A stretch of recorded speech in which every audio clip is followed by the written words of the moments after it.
Anong karapatan mong maging ina, babae? Kawawa ang mga bata kung magiging katulad mo. Ang mga salitang ito ay hindi galing sa isang estranghero, kundi sa kanyang biyenan, isang babaeng Aleman. Inakala ni Johanna, isang babaeng Aleman, na pagkatapos ng kasal ay hahakbang na siya sa landas ng kaligayahan, ngunit dahil sa kanyang biyenan ay nahulog siya sa impyerno. Ang mas nakakainis ay hindi Pilipino ang kanyang biyenan, kundi Aleman. Alam mo ba, mayroon ding mga biyenan na sikat sa pagiging masama sa Germany.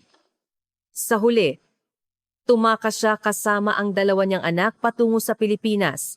Bakit sa Pilipinas pa? Ito ay isang kwentong nakakasakit ng puso at nakakagulat.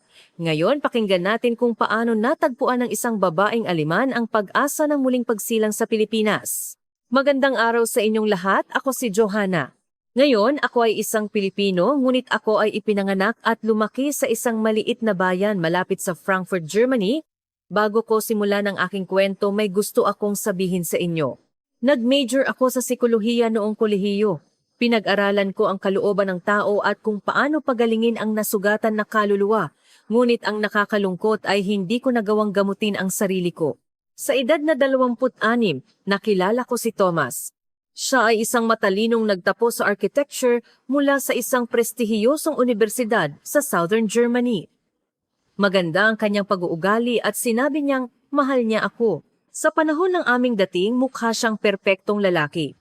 Ngunit nang magsimula kaming maghanda para sa kasal, doon ko lang nakita ng totoo ang kanyang ina, si Ingeborg. Johanna, saan mo nga pala sinabi na galing ang bayan mo? Sa lugar na iyon. Narinig kong medyo tamad daw ang mga tao doon. Ang unang pahayag na binitiwan niya sa aming unang pagkikita ay ang pambungad na musika sa paparating na impyerno. Dahil nag-aral ako ng psikolohiya, agad kong napansin na ang sinabi niya ay tipikal na gatekeeping at labis na hindi makatwiran. Ngunit si Thomas ay nagkomento lamang, ang nanay ko ay medyo prangka talaga, pero wala siyang masamang intensyon at hinayaan na lang iyon. Noong araw ng kasal, bumulong ang biyenan ko sa harap ng aking mga magulang. Sana nakuha namin ang manugang na mas karapat-dapat sa aming pamilya. Sa sandaling iyon, nanigas ako. Ngunit ang kasal ay natapos na sa harap ng maraming bisita at wala akong nagawa kundi ang ngumiti at magtiis. Pagbalik mula sa aming honeymoon, nagsimula ang totoong bangungot dahil sa pagpapalawak ng negosyo ni Thomas, lalo siyang naging abala. Ako ay inayos na manirahan sa bahay na katabi lamang ng bahay ng aking biyenan. Araw-araw, dumadalaw ang biyenan ko ng walang paunang abiso. Hindi ganyan maglinis ng bahay. Ang luto mo ay napakapangit. Ganyan ba ang kakainin ng anak ko? Isang himala na nakapasok ka sa aming pamilya, galing sa isang pamilya na walang class. Sa aking kaalaman sa psikolohiya, malinaw kong alam na ito ay tipikal na gaslighting, isang uri ng emosyonal na pang-aabuso. Ngunit ang malamang ito ay isang bagay, at ang makatakas ay isa pa. Hindi ako independent sa pananalapi at palaging kakampi ni Thomas ang kanyang ina. Noong ikalawang taon ng aming kasal, ipinagbubuntis ko ang aming unang anak, si Amy. Tiningnan ng biyenan ko ang tiyan ko at malamig na sinabi, "Nagdududa ako kung magiging karapat-dapat kang ina. Sa mababang antas ng edukasyon sa pamilya mo, sigurado akong hindi mo alam kung paano magpalaki ng bata." Umiyak ako ng mahigit 1 oras sa banyo noong araw na iyon. Nag-aral ako ng psikolohiya ngunit hindi ko kayang ayusin ang sarili kong emosyon.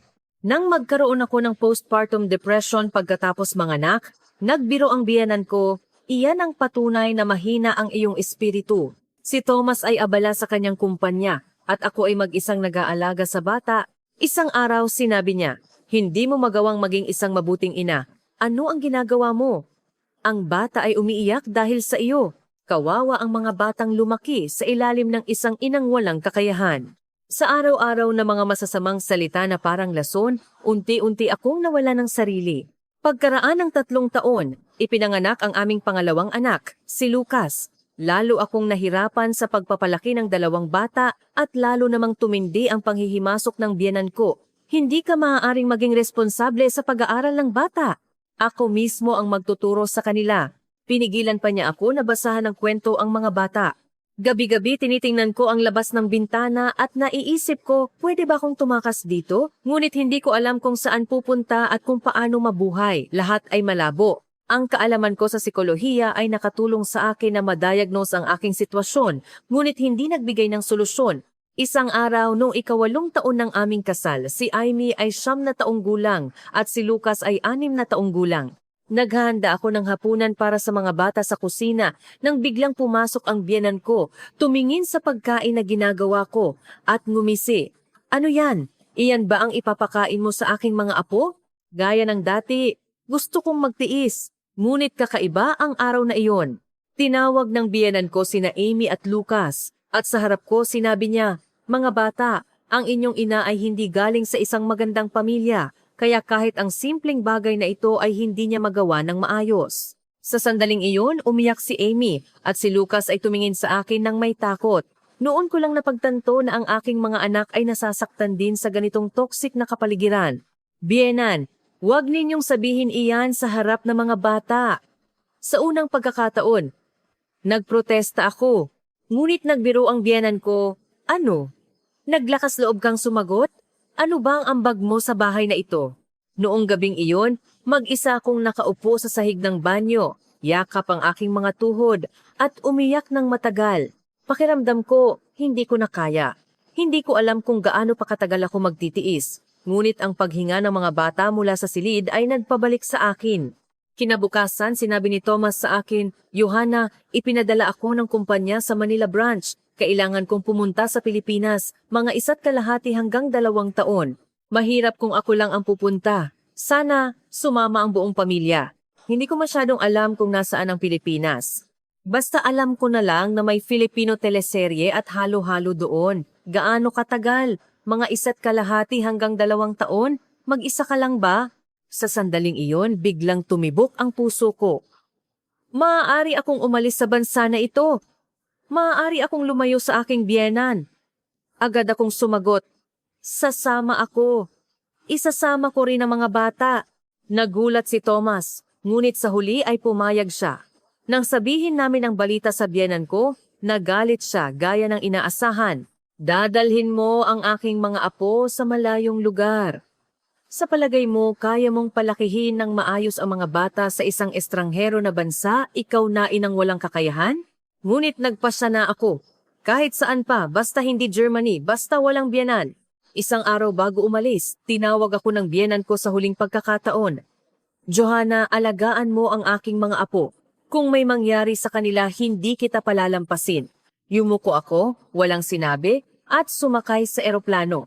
Sa 2 oras na paglipad, tiningnan ko ang bintana at nagdasal. "Bigyan mo ako ng bagong pagkakataon, Pilipinas." Nang dumating kami sa Ninoy Aquino International Airport, sa unang pagkakataon, nakahinga ako ng maluwag. Mas malaki at mas malinis ang paliparan kaysa sa inaasahan ko. Lahat ng karatula ay may Ingles at maayos. Ang mga tao ay gumagalaw ng maayos. "Mama, ang cool dito," sabi ni Amy, nagniningning ang mga mata. Si Lucas naman ay nagtataka sa mga dekorasyon na nakita niya sa paliparan. Nang dumating kami sa Makati na apartment na inihanda ng kumpanya, nagulat ako ulit. Ang apartment complex ay may playground, convenience store at maliit na supermarket. At ang pinakanakakagulat, kahit lagpas 10 PM, may mga tao pa ring naglalakad ng malaya sa kalye. Sa Germany, mapanganib para sa isang babae na maglakad mag-isa sa gabi. Ngunit iba rito, may mga CCTV sa lahat ng dako. At ang mga ilaw ng convenience store ay nagpapaliwanag sa mga kalye. Dito ay ligtas. Bulong ko sa sarili ko. Noong gabing iyon, sa unang pagkakataon sa loob ng 8 taon, nakatulog ako ng mapayapa. Isang lugar na walang boses ng biyenan ko. Isang lugar kung saan ako makakahinga. Iyan ang Pilipinas para sa akin. Ilang araw pagkatapos magsimula ang buhay sa Pilipinas, ginigising ko ang sarili ko araw-araw upang kumpirmahin na hindi ito panaginip. Hindi ko naririnig ang boses ng biyenan ko. Walang nagmamaliit o nang aabuso sa akin. Dahil lamang sa katotohanan ito, nagsimulang gumaling ang puso ko, unti-unti. Pagkatapos kong ipasok sina Amy at Lucas sa international school, nagkaroon ako ng oras para sa sarili ko sa unang pagkakataon. Isang bagay na hindi ko maiisip sa Germany. Isang araw, nakita ko ang anunsyo ng klase ng Tagalog para sa mga dayuhan sa community center ng apartment complex. Agad akong nagpatala. Sa unang klase, sinabi ng guro sa akin, "Miss Johanna, ang ganda ng pronunciation mo. Ang galing mong mag-aral." Nang marinig ko iyon, hindi ko napigilan ang aking sarili at umiyak. Sa loob ng 8 taon sa Germany, Wala akong narinig na papuri. Palaging sinasabi ng biyenan ko, hindi mo kaya, hindi ka sapat.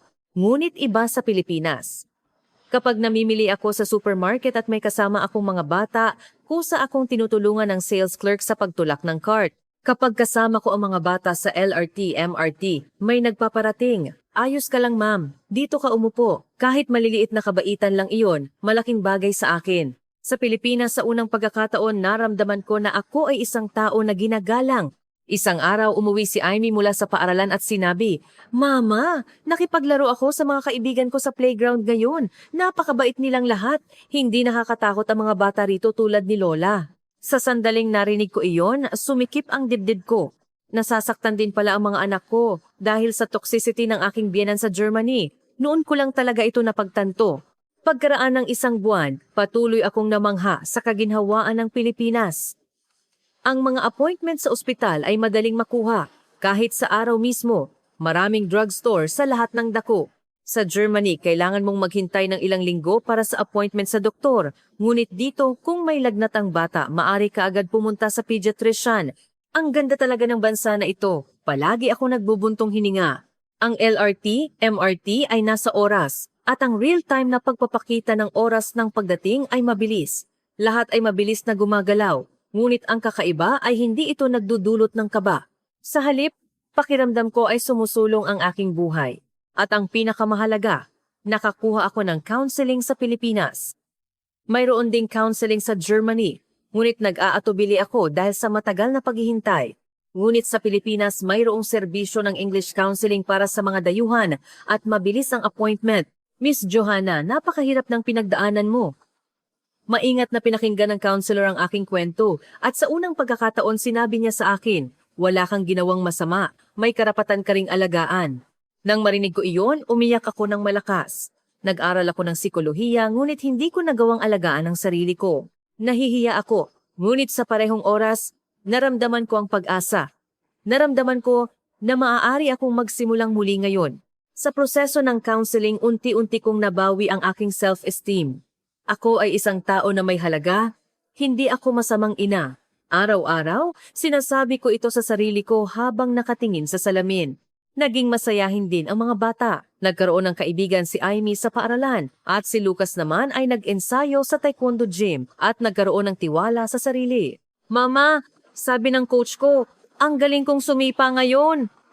Sa tuwing masayang sinasabi iyon ni Lucas, iniisip ko na tamang desisyon talaga ang pumunta sa Pilipinas. Si Thomas ay abala pa rin ngunit hindi bababa sa walang biyenan at ang kapaligiran sa bahay ay payapa. Gabi-gabi nanonood kami ng Filipino teleserye kasama ang mga bata at tumatawa ng malakas. Sa weekends, naglalakad kami sa SM Mall of Asia o sa Manila Bay. Ang ganda talaga ng Pilipinas. Naisip ko habang naglalakad sa tabi ng dagat. Dito, kaming dalawa ng mga bata ay dapat maging masaya. Ngunit ang kaligayahan na iyon ay hindi nagtagal. Isang araw pagkatapos ng 1.5 taon, umuwi si Thomas at sinabi, Johanna, inutusan ako ng kumpanya na bumalik sa headquarters. Kailangan nating bumalik sa Germany bago sa susunod na buwan.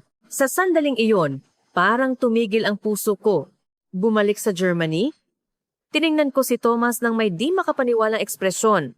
Hindi maiiwasan ang sitwasyon ng kumpanya. Emergency recall ng headquarters, kalmadong sinabi ni Thomas. Ngunit para sa akin, parang hatol na kamatayan. Gusto kong manatili rito, sabi ko nang nanginginig ang boses.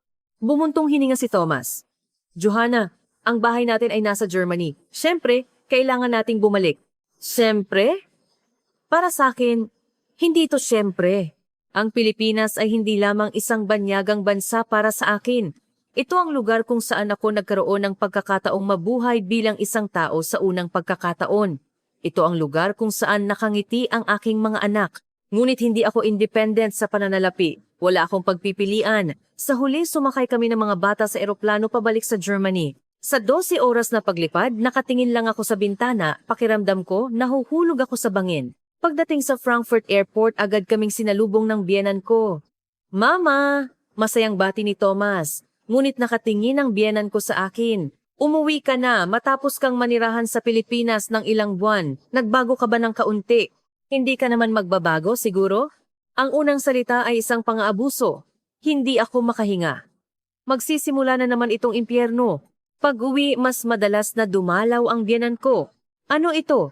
May nakakatawang kaugalian ka bang natutunan sa Pilipinas? Ang pag-aaral ng bata ay magulo pa rin. Gaya ng inaasahan, hindi ko ito maipagkakatiwala sa iyo. Sa araw-araw na pang-aabuso na parang lason, nagsimula akong magdusa muli. Ngunit iba na ngayon. Ang counseling na natanggap ko sa Pilipinas at ang paggalang na naramdaman ko roon ay sumusuporta sa akin. Bienan, wag ninyong sabihin iyan sa harap ng mga bata, sabi ko ng may katatagan. Nagagalit ang bienan ko. Naglakas loob kang sumagot? Naging bastos ka pagdating mo sa Pilipinas. Mula noon, lalong lumala ang atake ng bienan ko. Si Thomas ay palaging kakampi ng kanyang ina. Naramdaman ko muli ang kalungkutan. Isang gabi, nasa banyo ako at nagkaroon ng matinding ideya. Sa halip na mabuhay ng ganito. Noon, narinig ko ang boses ni Amy sa labas ng pinto. Mama, ayos ka lang ba? Nagmadali akong buksan ng pinto. Si Amy, luhaan, ay yumakap sa akin. Mama, natatakot ako kay Lola. Palagi niyang sinasabi ang masasamang bagay tungkol sa iyo. Noon din, lumabas si Lucas mula sa silid. Mama, pwede ba tayong bumalik sa Pilipinas? Gusto ko doon. Niyakap ko ng mahigpit ang dalawang anak ko at nagdesisyon, kailangan na itong matapos ngayon. Kinabukasan habang inaayos ko ang silid ni Amy, aksidente kong nakita ang isang notebook. Sa harap nito, nakasulat sa Filipino ang aking diary. Ito ang diary ni Amy na natuto ng kaunting Filipino sa Pilipinas. Dahil sa kuryosidad, binuksan ko ito at nagulat ako sa nilalaman. Magkahalong Filipino at Aleman ang mga pangungusap, ngunit malinaw ang mensahe. Sabi ni Lola, masamang tao si Mama pero hindi si Mama. Nagalit na naman si Lola kay Mama ngayon. Natatakot ako. Masaya kami sa Pilipinas. Umiyak ako habang binabasa ang diary na iyon. Ang aking mga anak ay nasasaktan din ng ganito at namimiss nila ang kaligayahan sa Pilipinas. Hindi ko na ito kaya. Noong gabing iyon, sinabi ko kay Thomas, gusto kong maghiwalay. Nagulat si Thomas. Ano? Ano ang bigla-bigla mong sinasabi? Hindi ito bigla. Nagtiis ako ng 8 taon. Ngayon, hindi ko na kaya. Nanginginig ang boses ko, ngunit matatag ang aking desisyon. Hindi ko na kayang tiisin ang pang-aabuso ng iyong ina at hindi mo ako kailanman pinrotektahan. Ngumisi si Thomas, pang-aabuso? Masyado kang nag-exaggerate, ang nanay ko ay prangka lang. Hindi iyon prangka. Iyon ay pang-aabuso. Nag-aral ako ng psikolohiya. Malinaw kong alam na ito ay gaslighting, emosyonal na karahasan, sigaw ko. Nag-aalala si Thomas. Johanna, kumalma ka. Sa palagay mo, kaya mong palakihin ang mga bata ng mag-isa? Ang pangungusap na iyon ay dati kong ikinatakot. Ngunit iba na ako ngayon. Kaya ko. Nag-isa akong nabuhay nang maayos sa Pilipinas. Nang malaman ng biyenan ko ang balita, pumunta siya sa akin at may panunuya. Pupunta ka sa Pilipinas? Sa palagay mo, mabubuhay ka roon, ikaw na ganyan. Ngunit hindi na ako natinag. Kaya ko. At sasama sa akin ang mga bata. Pagkatapos ng ilang buwang legal na labanan, nagkasundo kami ni Thomas, diborsyo, settlement ng ari-arian, at ang custody ng mga bata ay sa akin. Si Thomas, dahil sa pagiging abala sa trabaho, ay walang malalim na relasyon sa mga bata. Ang pinakamahalaga, malinaw na sinabi ni na Amy at Lucas, gusto naming tumira kasama si Mama. Ito ang sinabi ng mga bata sa hukom. Nang makumpirma ang diborsyo, ang huling sinabi ni Thomas, bahala ka, bumalik ka rito kapag nahirapan ka. Ngunit nagdesisyon ako na hindi na ako babalik kailanman. Nang mag-book ako ng tiket sa eroplano patungo sa Pilipinas, sa unang pagkakataon, naramdaman ko ang tunay na kalayaan. Sa wakas, mabubuhay na ako ng sarili kong buhay. Nang dumating kami ulit sa NAIA, umiyak kaming magkasama ng mga bata. Sina Amy at Lucas ay luha ng kaligayahan at ako ay luha ng kapayapaan. Mama, pwede na ba talaga tayong tumira rito ng permanente? Tanong ni Lucas. Mahigpit na nakahawak sa kamay ko. Oo, mula ngayon ang bahay natin ay narito, sagot ko nang may kumpiyansa. Sa pagkakataong ito, hindi ito quarters ng kumpanya, kundi isang maliit na apartment na ako mismo ang naghanap. Nasa isang tahimik na lugar ito sa Quezon City, malapit sa paaralan at supermarket. Ang pinakamahalaga, napakaligtas. Sa settlement ng diborsyo at sa naipon kong pera sa Germany, makakaya kong mabuhay ng pansamantala.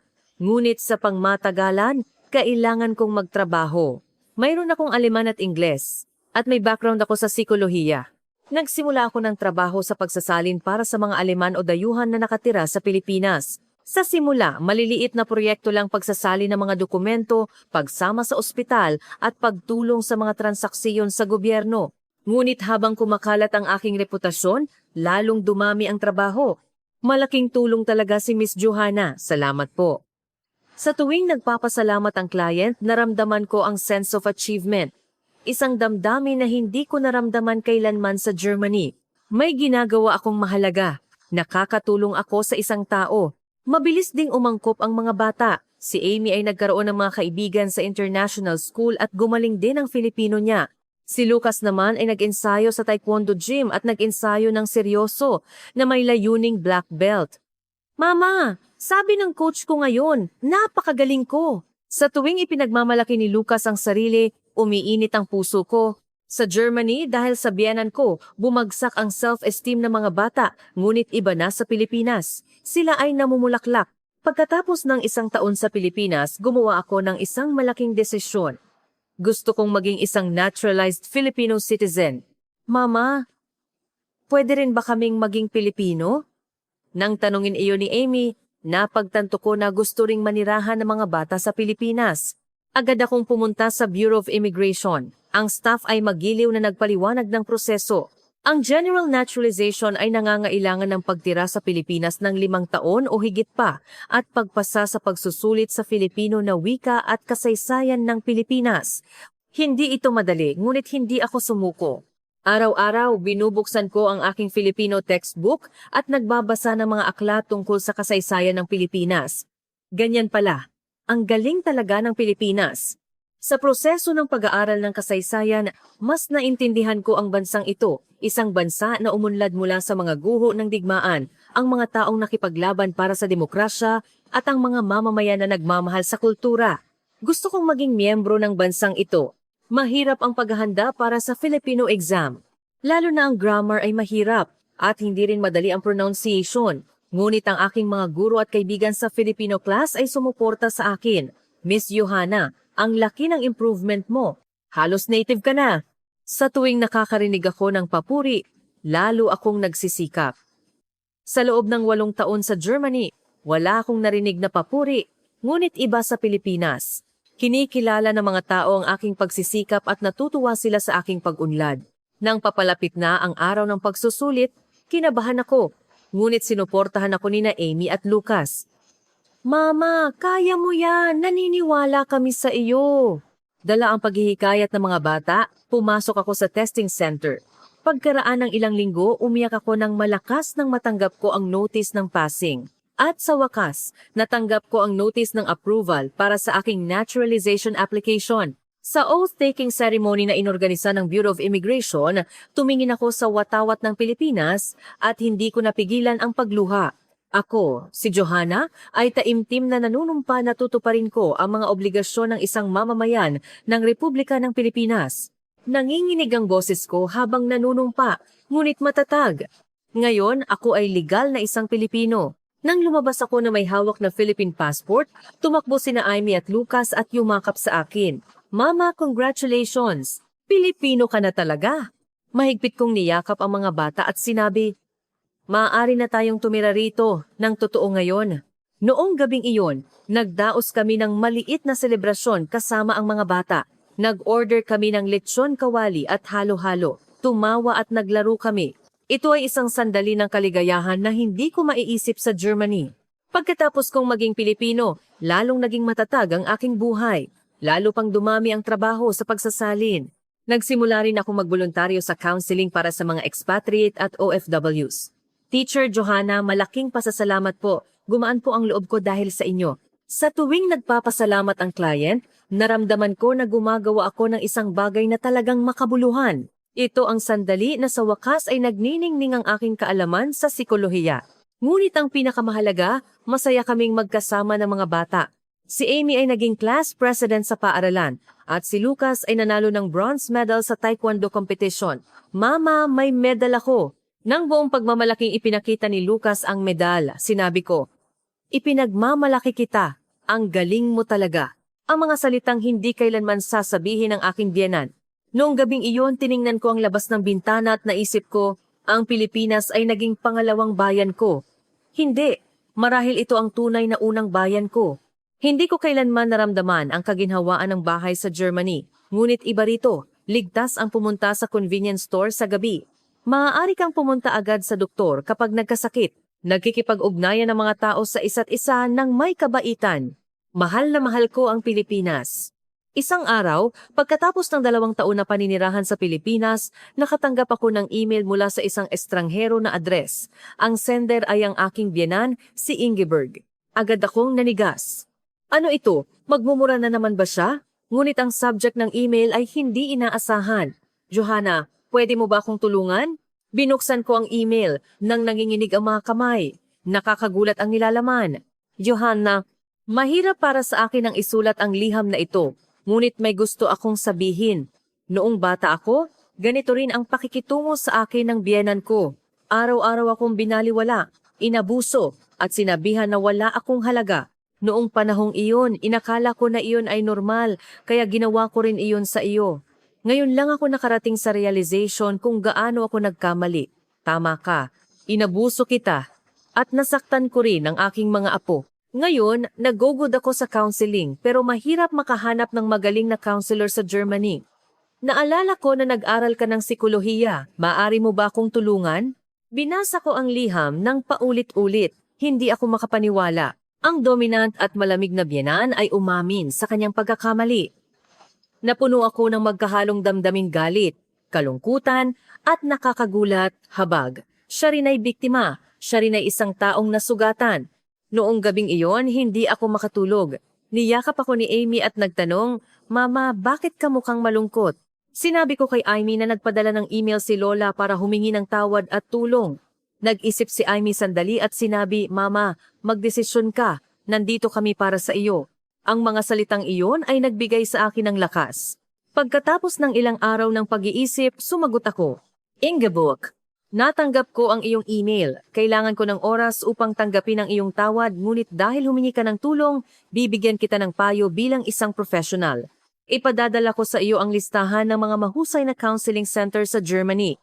Tandaan, ang trauma ng pamilya ay maaaring ipasa sa mga henerasyon. Kung ayaw mong ipasa ang sakit na natanggap mo sa susunod na henerasyon, kailangan mong magpagaling. Pagkatapos kong ipadala ang email, naramdaman ko ang kakaibang kapayapaan. Hindi na ako nagagalit sa aking biyenan. Hindi ko pa siya napapatawad, ngunit naiintindihan ko na siya. At ang pinakamahalaga, malaya na ako. Ang mga salita ng biyenan ko ay hindi na nakatali sa akin. Pagkaraan ng ilang linggo, nagpadala ng maikling sagot ang biyenan ko. Salamat. Nakipag-ugnayan ako sa counseling center na sinabi mo, ikaw ay isang matatag na babae. Ipinagkakatiwala ko sa iyo sina Amy at Lucas. Nang matapos kong basahin, tahimik akong ngumiti. Ngayon, tapos na talaga ang bangungot na iyon. Patuloy ang paglipas ng panahon, lalo pang naging matatag ang aming buhay sa Pilipinas. Nagtayo ako ng maliit na counseling center para sa mga dayuhan. Nang isabit ko ang karatula na sentro ng pagsasanay ni Johanna, naramdaman ko ang pagmamalaki. Ito ay isang bagay na hindi ko maiisip sa Germany. Nagtatayo ako ng sarili kong negosyo. Isinasabit ko ang sarili kong pangalan at nabubuhay ako sa sarili kong lakas. Si Amy ay naging high school student at naghahanda na pumasok sa universidad sa Pilipinas. Mama, gusto kong mag-aral ng psychology sa UPO Ateneo. Gusto kong tumulong sa mga tao. Tulad mo, umiyak ako dahil sa sinabi ng anak ko. Ang sakit na naranasan ko ay naging pangarap ng aking anak. Si Lucas na may pangarap na maging taekwondo player ay nag-ensayo ng seryoso. Mama, sasali ako sa Olympics sa hinaharap. Dapat nandoon ka para panoorin ako. Siyempre! Sisigaw ako para sa iyo. Pangako ko sa mga bata. Tuwing weekend, pumupunta kami sa Manila Bay o Luneta Park, bumibili ng lechon, kawali at beer, at nag-iinom habang nag-uusap sa tabi ng dagat. Mama, ang galing talaga na pumunta tayo sa Pilipinas, sabi ni Amy sa tuwing nagsasalita siya, at tumango ako.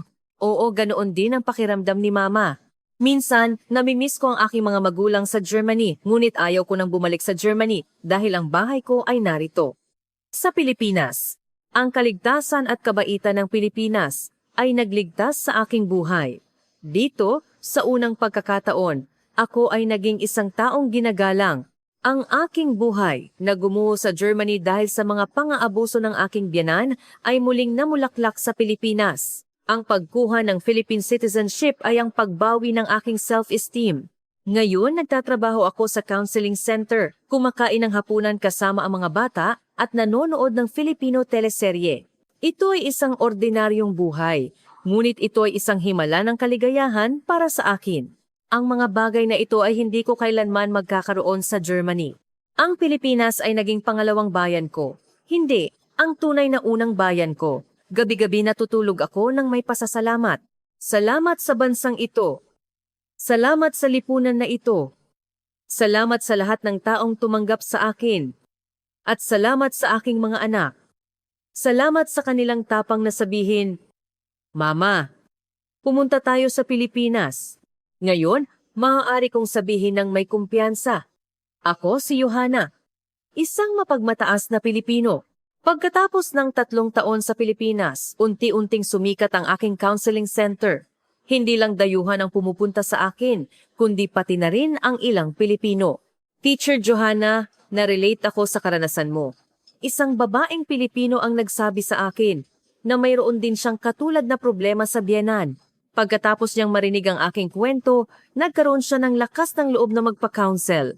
Akala ko ako lang ang nakakaranas nito. Pagkatapos kong marinig ang kwento mo, naramdaman ko na hindi ako nag-iisa. Sa sandaling iyon, napagtanto ko na ang aking pagdurusa ay hindi walang kabuluhan. Ito ay naging lakas upang tulungan ang iba.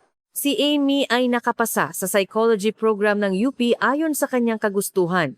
Sa unang araw ng kanyang college, suot ang kanyang uniform. Nagniningning ang kanyang mga mata habang sinasabi, Mama, gusto kong maging katulad mo. Niyakap ko ang aking anak na babae. Napuno ang aking puso ng pagmamalaki. Si Lucas naman ay nagkaroon ng magandang resulta sa taekwondo at napili bilang alternate para sa youth national team.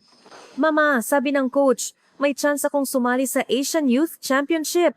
Nang makita ko ang kasabikan ng aking anak, naalala ko ang mga salita ng aking biyenan sa Germany na sinasabing kawawa sila. Ngayon, hindi na kawawa ang aking mga anak. Sila ay nagniningning. Isang hapon, may dumating na espesyal na bisita sa counseling center. Siya ay isang babaeng Aleman. Teacher Johanna, nagpakasal din ako sa isang Pilipino. Pero ang biyenan ko, ang kanyang kwento ay medyo katulad ng aking dating sitwasyon. Maingat kong pinakinggan ang kanyang sinasabi at pagkatapos ay ibinahagi ang aking karanasan. May isang bagay kang dapat tandaan. Mayroon kang karapatan na pumili. Maari mong piliin na umalis o maaari mong piliin na manatili at lumaban. Ngunit anuman ang piliin mo, kailangan mong alagaan muna ang sarili mo. Nang matapos siyang makinig, lumuha siya. Salamat po, teacher. Naramdaman ko ang lakas dahil may taong nakakaintindi sa akin. Pagkatapos niyang umalis, tumayo ako sa harap ng bintana at tiningnan ang skyline ng Metro Manila. Ang mga gusali ay nakatayo sa malayo. Ang sunset ay nagkulay orange at pula sa kalangitan. Ang lungsod na ito ang nagbigay sa akin ng bagong buhay. Ang bansang ito ang tumanggap sa akin at nagpabangon sa akin. Sa weekend, dinala ko sina Amy at Lucas sa Tagaytay. Naglakad kami sa lumang kalye, kumain ng bulalo, at tiningnan ang Taal Volcano sa malayo. Mama, ang ganda rito, sabi ni Amy. Oo, ang ganda ng Pilipinas sa lahat ng dako, sagot ko. Hindi lang maganda ang tanawin, maganda rin ang puso ng mga tao. Pauwi, biglang nagtanong si Lucas. Mama, nagsisi ka ba? Umalis sa Germany at pumunta sa Pilipinas? Hindi ako nag-atubili na sumagot. Kailanman, ang pagpunta sa Pilipinas ang pinakatamang desisyon na ginawa ko sa buong buhay ko. Noong gabing iyon, sumulat ako ng isang mahabang email sa aking mga magulang sa Germany. Sinabi ko sa kanila na masaya ako sa Pilipinas at malusog at masaya ang mga bata, mama at papa. Ang Pilipinas ay talagang isang magandang bansa. Ang mga tao rito ay mainit at mabait. At ang lipunan ay ligtas at maginhawa. Natagpuan ko ang lugar na para sa akin. Pagkaraan ng ilang araw, sumagot ang aking ina. Mahal naming Johanna, natutuwa kaming makita na masaya ka. Kahit malayo ka sa amin, sinusuportahan namin ang iyong desisyon. Ikaw ay isang matapang na babae. Nang basahin ko ang liham, lumuha ako ulit, ngunit luha ito ng kaligayahan. Sa ikalimang taon ng aking paninirahan sa Pilipinas, naging matatag na ang aking buhay. Ang counseling center ay umunlad at nag-hire pa ako ng isang assistant. Si Amy ay nag-aral ng mabuti sa universidad at sumali sa psychology club. Si Lucas ay sumali sa Asian Youth Taekwondo Championship at nanalo ng silver medal. Mama, tingnan mo, isinabit niya ang medal sa leeg ko. At nagpicture kaming magkasama. Ang picture na iyon ay inilagay ko sa pinaka-nakikita na lugar sa counseling center para ipaalala sa akin at sa mga client na dumadalaw na ang pagbabago ay posible at ang kaligayahan ay maaaring hanapin. Isang hapon, nakatanggap ako ng hindi inaasahang tawag. Si Thomas. Halos hindi kami nag-uusap simula nang maghiwalay kami, nagte-text lang paminsan-minsan tungkol sa mga bata. Johanna, may gusto akong sabihin sa iyo, sabi niya, tila pagod ang boses. Pumanaw na ang nanay ko. Nagulat ako. Kailan? Noong nakaraang linggo. Heart attack? Biglaan. Hindi ko alam kung ano ang sasabihin. Ang taong labis na nagpahirap sa akin ay umalis na lang. Tapos na ang libing. May iniwan siyang liham para sa iyo.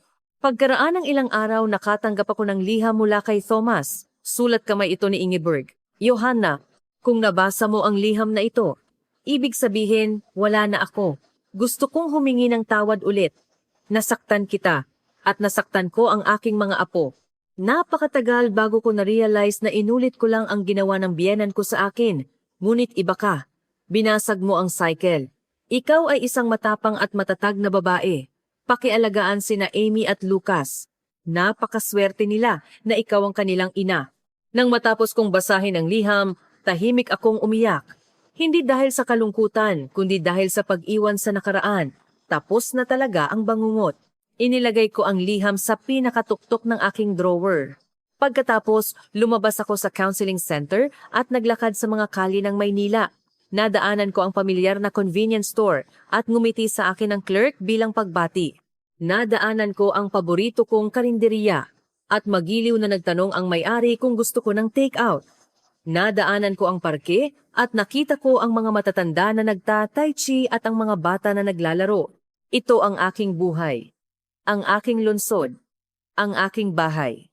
Pagdating ng gabi, kumain kami ni Amy at Lucas sa bahay.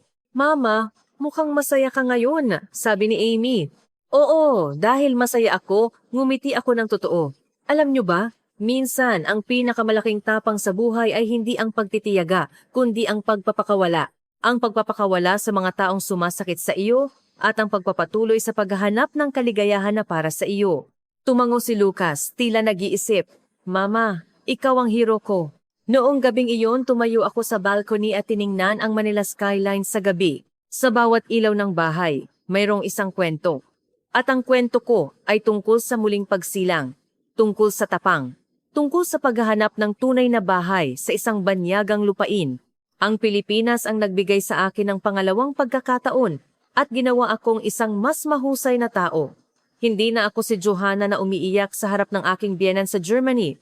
Ako si Johanna na nakatayo sa Maynila na may pagmamalaki na sinasabing ako ay isang Pilipino. Ang aking kwento ay nagsasabi sa lahat na anuman ang hirap ng inyong sitwasyon ngayon, may posibilidad na magbago. Hanggat may tapang kang gumawa ng unang hakbang, may chance kang makita ang iyong liwanag. At natagpuan ko ang aking liwanag sa Pilipinas. Huminga ako ng malalim. Ipinikit ang mga mata. Ito ang amoy ng kalayaan. Ang amoy ng kaligayahan. Ang amoy ng tahanan. Sa aking puso, sinabi ko, Salamat Pilipinas. Salamat sa pagbibigay sa akin at sa aking mga anak ng tunay na tahanan. Mula ngayon saan man ako magpunta, ipagmamalaki kong sasabihin, ako si Johanna. Ako ay isang Pilipino. Ito ang aking kwento, ang kwento ng isang babaeng Aleman na muling nabuhay sa Pilipinas.